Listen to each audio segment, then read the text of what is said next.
En se rendant ce jeudi au corridor de GESCO, le ministre en charge de la Défense, Paul Kofi Kofi, voulait se rendre compte de l'effectivité de la démolition des bâtiments et autres abris qui ne donnaient pas fière allure à une des portes d'entrée d'Abidjan, capitale économique de la Côte d'Ivoire. C'est que selon le ministre Paul Kofi Kofi, le président de la République Alassane Ouattara, qui procédera le 11 décembre prochain à l'inauguration de cette autoroute, a demandé que la partie sud soit réhabilitée et débarrassée de tout obstacle, de tout encombrement, pour avoir un axe complètement neuf et surtout propre. En réalité, il s'agit de démolir tous ces bâtisses qui présentaient, n'est-ce pas, une image qui n'était pas reluisante.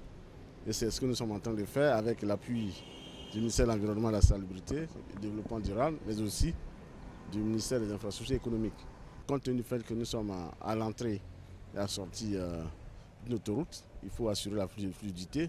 Donc il n'y a pas de stationnement d'arrêt de véhicules, ni de contrôle systématique, mais cela se fera, n'est-ce pas, par le bon sens de nos hommes. Une unité sera détachée là pour non seulement rassurer les usagers, mais aussi permet d'avoir, n'est-ce pas, une surveillance de l'entrée et la sortie de la ville d'Abidjan. Cette décision du président de la République est saluée par les populations. Je viens de constater que la voie est dégagée et que tout a été démoli. Donc c'est une très bonne chose pour les opérateurs économiques et puis pour les utilisateurs des voies. Et donc nous félicitons le gouvernement pour le travail qui est en train d'être fait. Il faut noter que cette opération concerne aussi bien le corridor de Libou que celui de Nzianois.